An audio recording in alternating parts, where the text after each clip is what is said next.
Habakkuk, chapter 1. The burden which Habakkuk the prophet did see. O Lord, how long shall I cry, and thou wilt not hear, even cry out unto thee of violence, and thou wilt not save? Why dost thou show me iniquity, and cause me to behold grievance? For spoiling and violence are before me, and there are that rise up strife and contention. Therefore the law is slacked, and judgment never goeth forth. For the wicked doth compass about the righteous, therefore wrong judgment proceedeth. Behold ye among the heathen, and regard, and work marvelously. For I will work a work in your days, which ye will not believe, though it be told you.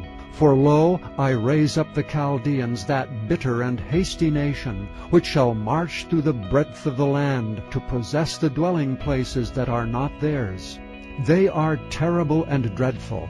Their judgment and their dignity shall proceed of themselves. Their horses also are swifter than the leopards, and are more fierce than the evening wolves. And their horsemen shall spread themselves, and their horsemen shall come from far. They shall fly as the eagle that hasteth to eat. They shall come all for violence. Their faces shall sup up as the east wind, and they shall gather the captivity as the sand. And they shall scoff at the kings, and the princes shall be a scorn unto them. They shall deride every stronghold, for they shall heap dust and take it. Then shall his mind change, and he shall pass over and offend, imputing this his power unto his God. Art thou not from everlasting, O Lord my God, mine Holy One? We shall not die. O Lord, thou hast ordained them for judgment, and O mighty God, thou hast established them for correction. Thou art of purer eyes than to behold evil, and canst not look on iniquity. Wherefore lookest thou upon them that deal treacherously, and holdest thy tongue when the wicked devoureth the man that is more righteous than he? And makest men as the fishes of the sea, as the creeping things that have no ruler over them. They take up all of them with the angle. They catch them in their net, and gather them in their drag. Therefore they rejoice and are glad. Therefore they sacrifice unto their net, and burn incense unto their drag, because by them their portion is fat, and their meat plenteous. Shall they therefore empty their net, and not spare continually to slay the nations? Chapter 2. I will stand upon my watch, and set me upon the tower, and will watch to see what he will say unto me, and what I shall answer when I am reproved. And the Lord answered me and said, Write the vision, and make it plain upon tables, that he may run that readeth it. For the vision is yet for an appointed time, but at the end it shall speak and not lie. Though it tarry, wait for it, because it will surely come, it will not tarry. Behold, his soul which is lifted up is not upright in him, but the just shall live by his faith.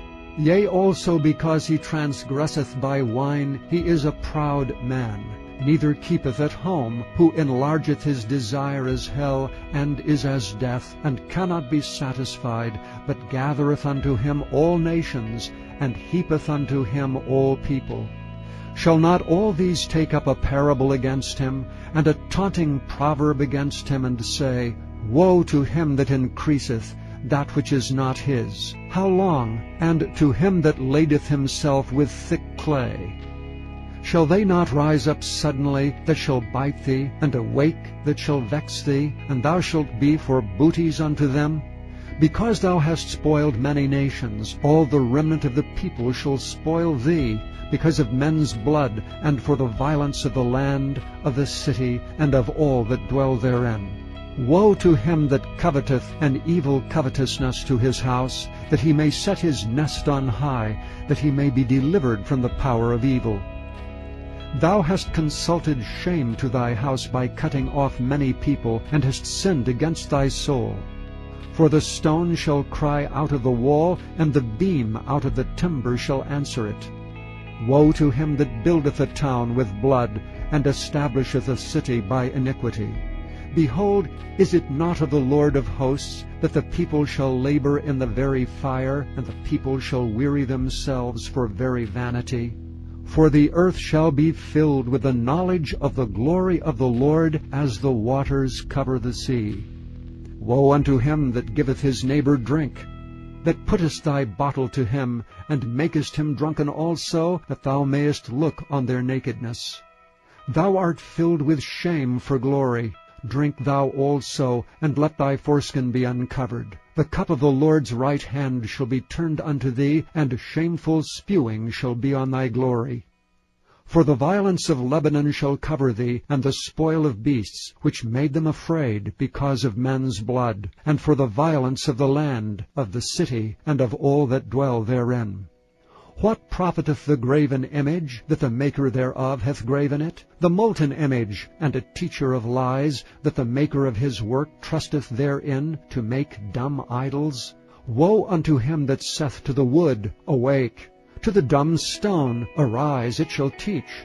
Behold, it is laid over with gold and silver, and there is no breath at all in the midst of it. But the Lord is in his holy temple. Let all the earth keep silence before him. Chapter 3. A prayer of Habakkuk the prophet. Upon Shigionoth. O Lord, I have heard thy speech and was afraid. O Lord, revive thy work in the midst of the years. In the midst of the years make known. In wrath remember mercy. God came from Teman, and the Holy One from Mount Paran, Selah. His glory covered the heavens, and the earth was full of his praise. And his brightness was as the light. He had horns coming out of his hand, and there was the hiding of his power. Before him went the pestilence, and burning coals went forth at his feet. He stood and measured the earth. He beheld and drove asunder the nations, and the everlasting mountains were scattered. The perpetual hills did bow. His ways are everlasting. I saw the tents of Cushan in affliction, and the curtains of the land of Midian did tremble. Was the Lord displeased against the rivers? Was thine anger against the rivers? Was thy wrath against the sea, that thou didst ride upon thine horses and thy chariots of salvation? Thy bow was made quite naked according to the oaths of the tribes, even thy word, Selah. Thou didst cleave the earth with rivers. The mountains saw thee, and they trembled. The overflowing of the water passed by. The deep uttered his voice and lifted up his hands on high. The sun and moon stood still in their habitation. At the light of thine arrows they went, and at the shining of thy glittering spear. Thou didst march through the land in indignation. Thou didst thresh the heathen in anger.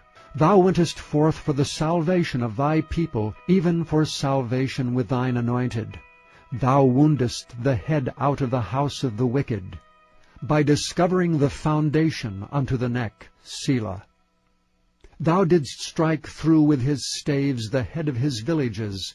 They came out as a whirlwind to scatter me. Their rejoicing was as to devour the poor secretly. Thou didst walk through the sea with thine horses, through the heap of great waters. When I heard, my belly trembled, my lips quivered at the voice. Rottenness entered into my bones, and I trembled in myself, that I might rest in the day of trouble. When he cometh up unto the people, he will invade them with his troops. Although the fig tree shall not blossom, neither shall fruit be in the vines, the labor of the olive shall fail, and the fields shall yield no meat. The flock shall be cut off from the fold, and there shall be no herd in the stalls. Yet I will rejoice in the Lord. I will joy in the God of my salvation. The Lord God is my strength, and he will make my feet like hinds' feet, and he will make me to walk upon mine high places, to the chief singer on my stringed instruments.